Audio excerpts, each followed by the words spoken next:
George Lucas. He revolutionized our industry because he put the money where his mouth was. The healthier your lifestyle is, the more balanced your head is, your art will be more complete. That's my view. On this episode, I speak once again to a friend of mine, Miran Dilberovic. We've worked together on films like Tom and Jerry and Jurassic World. We're both previs and post-vis artists. This conversation focuses on a personal project of his. We talk about Star Wars, Unreal Engine, and mental health in the industry. And if you haven't already, please like the video and hit subscribe. It really helps the channel out a lot.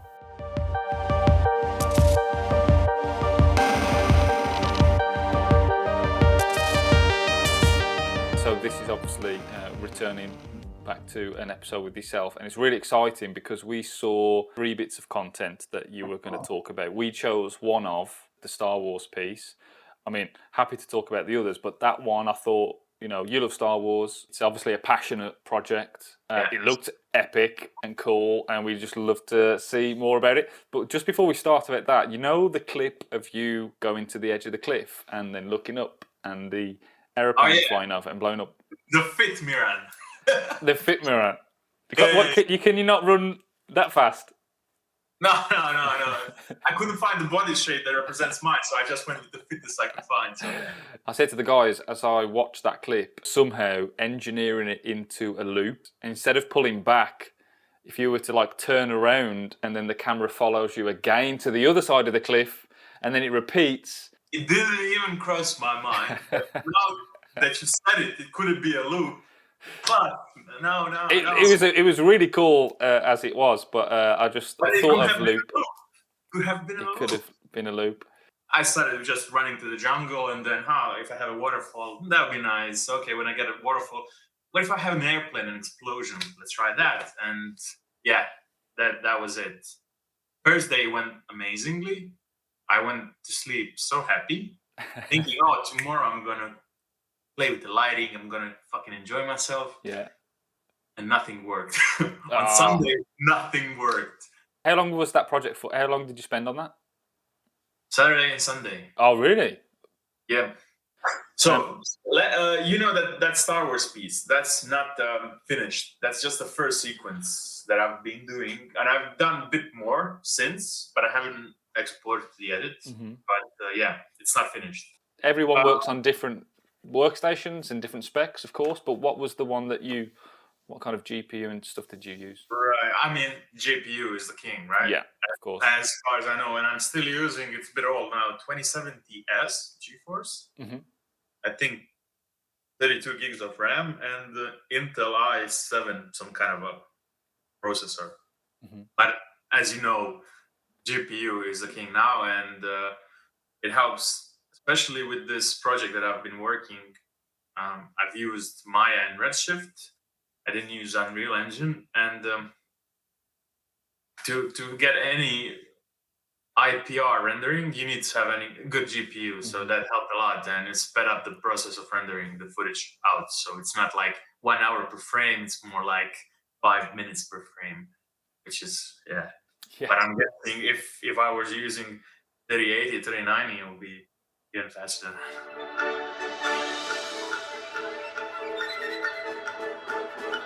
I guess while this is playing, Miran, I mean, let's start with the why, and how did it start? So, Jamie, this is going to be a bit of a rant then. We want the truth, we want the real, you know? I've been in love with VFX mostly because movies that I saw in the 90s, from E2, Abyss, even Titanic, to be honest.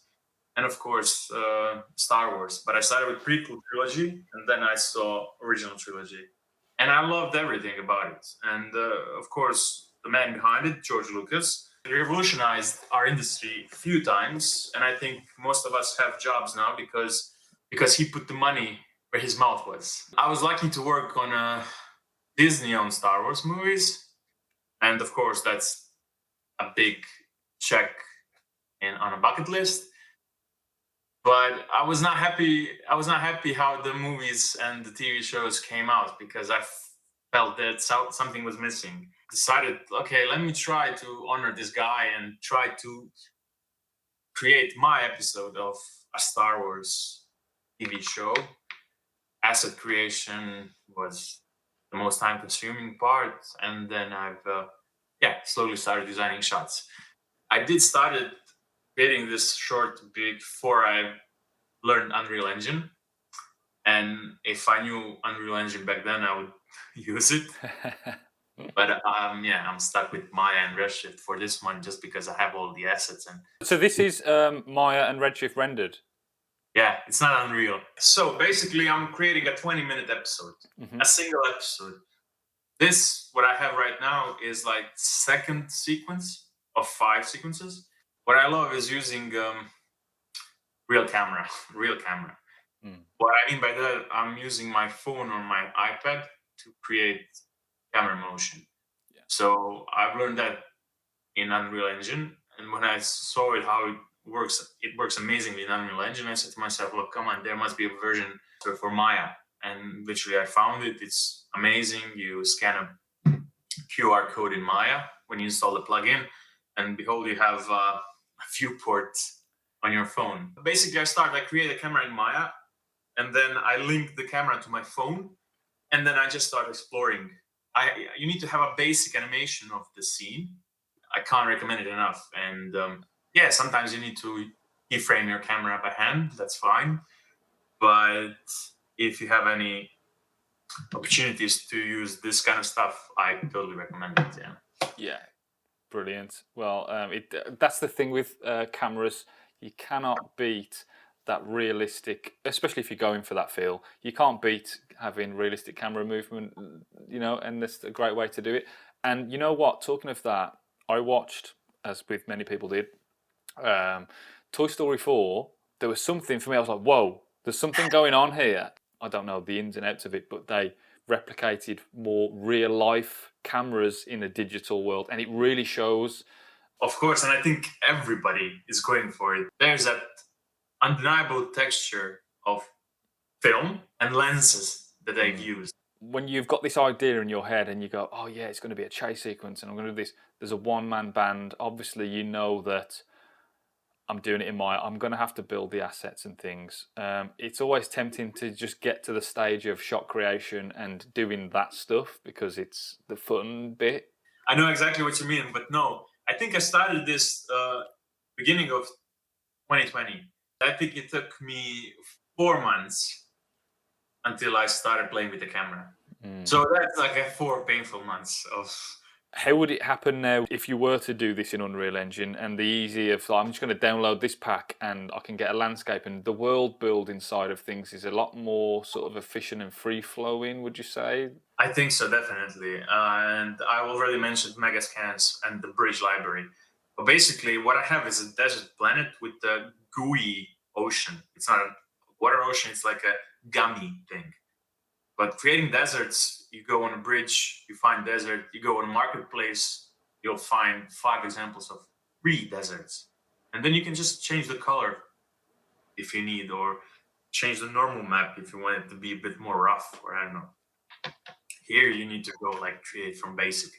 Talking about the characters and stuff for this project, were you like literally fully modeling and rigging them, or was there any processes of like, could you at least find a base mesh of a stormtrooper or something and modify it and then use like Mixamo or some mocap? How was that process for this project in particular?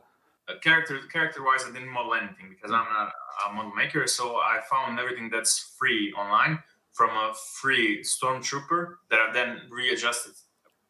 I didn't remodel his helmet, but I've just, let me add this thing. Let me just make his eyes a bit smaller. Kit bash. Yeah, kit bash. That's the fun. That is fun. Yeah.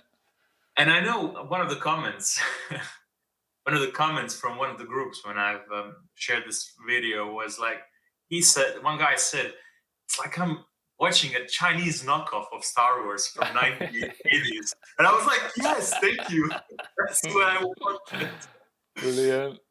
Yeah, that is true. And I guess to the hardcore people out there, they would just tear it apart and go, that's not Star Wars, you can't do that. But the power of an independent filmmaker doing what they want, you can do whatever the hell you want. I'm not into the world of Star Wars as much as many people, but the purple bits, was that something creative that you wanted to have a bit of fun with. You know, those sort of like gloopy moments with the gooey stuff. Gooey ocean, yeah. Gooey ocean. How did that come about? And was that just think, oh, that'll be fun to just put that in, or is that something that's in the history of Star Wars? I am clueless, so I apologize for my. No. That's where unfortunately I know way too much.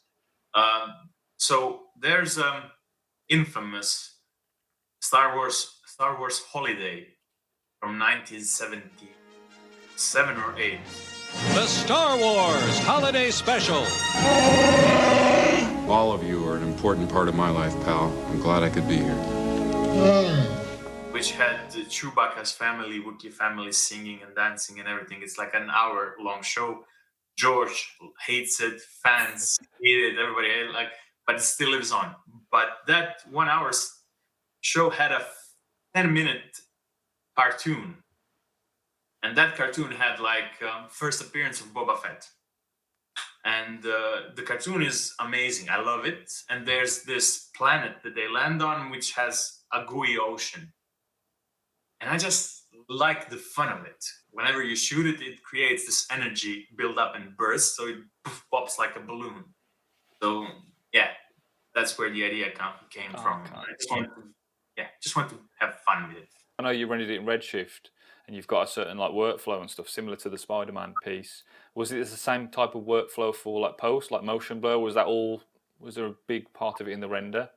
I've used physical-based motion blur for this thing, physical-based depth of field, which is render heavy. Takes a lot of time to render it out, but just looks great, and you can control the depth of field and specific film grain, of course.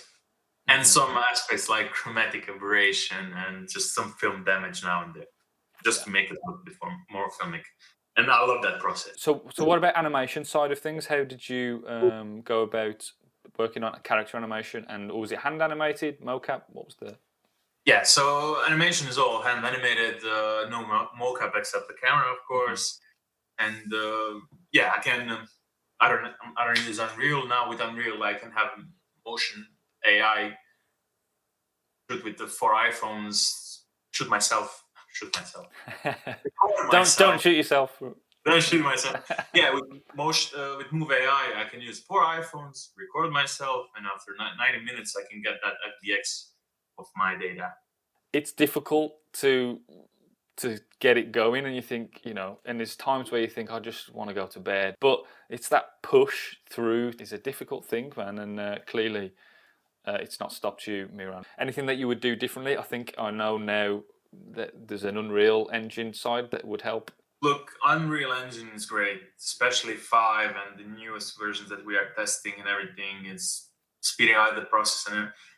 But we love photorealism in our pictures, and we love VFX, and still need to push the Unreal Engine really hard to get that quality, while workflow in Maya from Arnold, Renderman, Redshift, or V-Ray, you can get that photoreal quality maybe quicker. Not quicker because render times are bigger, of course, but you can dial in that quality. The big gripe that many people have is, creating something that doesn't feel like a video game cinematic. Unreal Engine, be careful of that feel or look to it, because it can easily just be present in people's work. If you want to use it for a photoreal thing, you can, but you need to approach it in a different way. Of course, Mandalorian and Obi-Wan Kenobi is one of the last TV shows, but you can see the wall.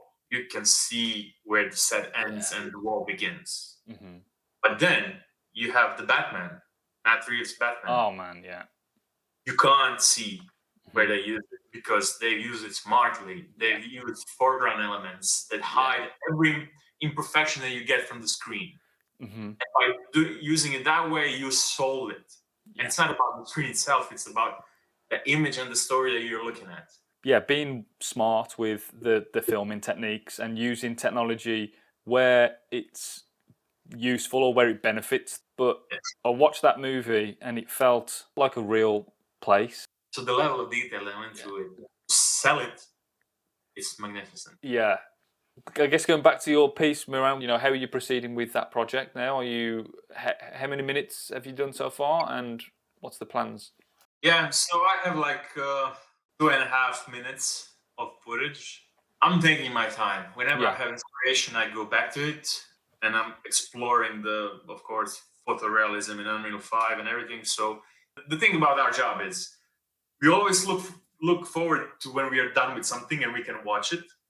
But then when we are done and we are watching it, we remember that the best time we had was while we made it. Yeah. Did you storyboard this at all, or was it just on the fly? Yeah, I have a big notebook that I've a small thumbnail storyboards for like the first half of the movie. I've storyboarded, but of course, as soon as I start playing with my virtual camera, You can't help but come up with 10 new cool shots to go in and fight. exactly. But look, the storyboards are giving you a great basis to just like, for example, it's a chase sequence, and you need to always constantly be aware where the camera is and where the characters are traveling. Chase sequences are really interesting in that regard because you want to have the sense of geography. Was there any inspiring sort of moments from cinema or TV shows or comic books that you use reference for this type of chase sequence? I would say, of course, the chase sequence, pod race sequence in Phantom Menace. Mix it up with Formula One.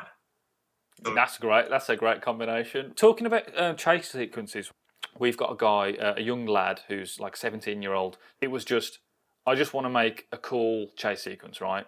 So he's trying to fudge in the story after the sequence, and he doesn't know how to end it because he didn't start with of the story.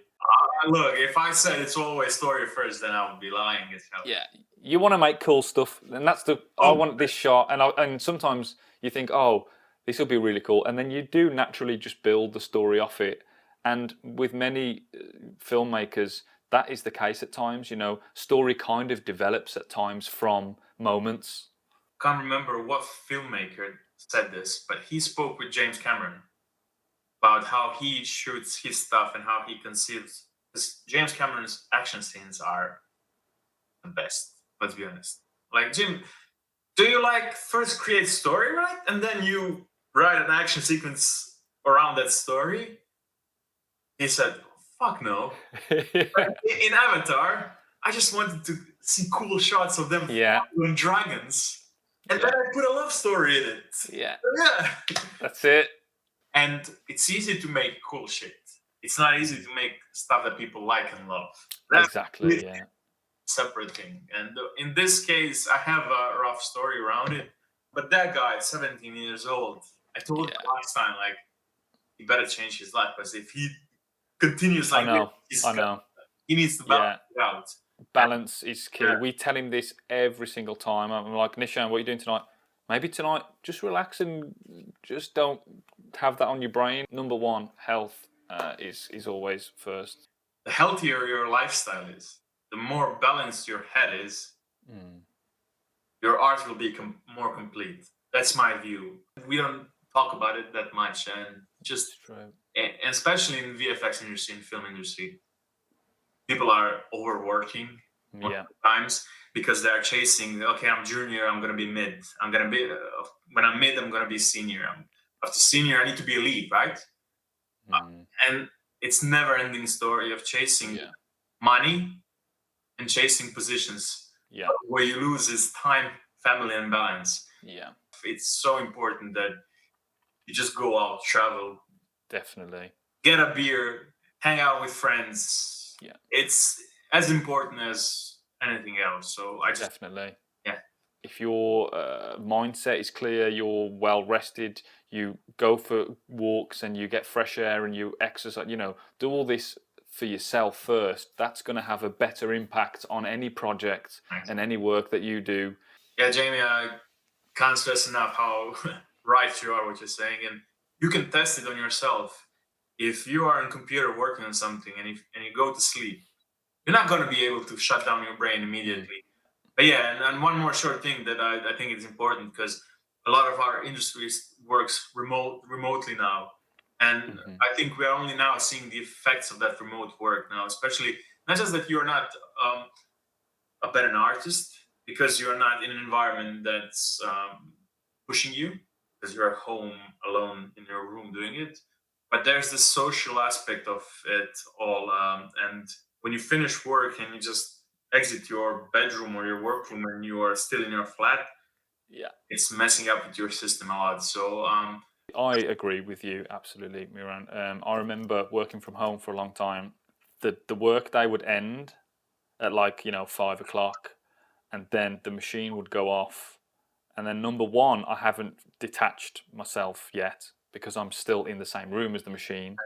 And then there's no transition into evening mode for me. There was a guy that was working from home a couple of years ago. What he would do is he would get up in the morning, get ready, he would get into his car and drive 10 minutes.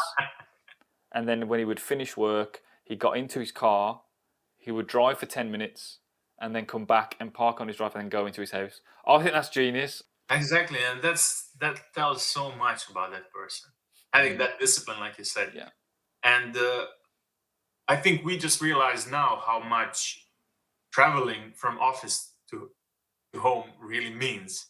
We always bitched about it because I'm traveling an hour door to door, and I am actually hour door to door. But it's a buffer zone for you to cool down. Yeah. If you work in London, for example, like my office is in Soho, I travel to my train station through Soho. You see faces, you see pubs. Sometimes you go into the pub with your colleagues. Yeah. Go into the train, 20 minutes in the train, listen to music, thinking about your stuff in your head. Yeah, you get inspired, you come up with ideas, you interact, anything can happen, and that's a great period to be creative. If you have a creative outlet, you can write stuff, you can read stuff, you can use it. Just chill, have time for myself. Yeah, or chill, chill. Music and just think about nothing. And that's an amazing buffer zone. And only after we lost it, we felt the impact that actually traveling from home really, how much it really means to you. So this COVID situation is a shitty situation, but if you can learn from it, amazing. And I think people are learning bit by bit. Yeah, absolutely, man. I agree. Very important to talk about, and I'm sure we'll talk about it more on future episodes with other people, because just to see real people's experiences, especially working on projects outside of the work zone, because not everyone detaches themselves and they still want to do more, so there's even more of a balance to have with personal projects and work projects, of course. So exactly, and the impact of you learning so much more on your personal projects and then using that knowledge in your professional career, it's amazing because you already done it for yourself, and now I'm just leveraging it on my job. It's amazing. So knowledge, the power of knowledge. The power of knowledge. Yeah, it's cheesy fucking thing, but it is. Nice one, Miran. Well, thank you for your time, an absolute pleasure as always. And we'll speak to you very soon, man, and all the best. Yeah, thanks, man. Thanks. Okay, pleasure. Anytime, Miran. Enjoy your beers, enjoy your cigar, and I'll catch you soon. Yeah, Jamie, see you. Thank you. Take care, man. All the best, Miran. Bye, buddy.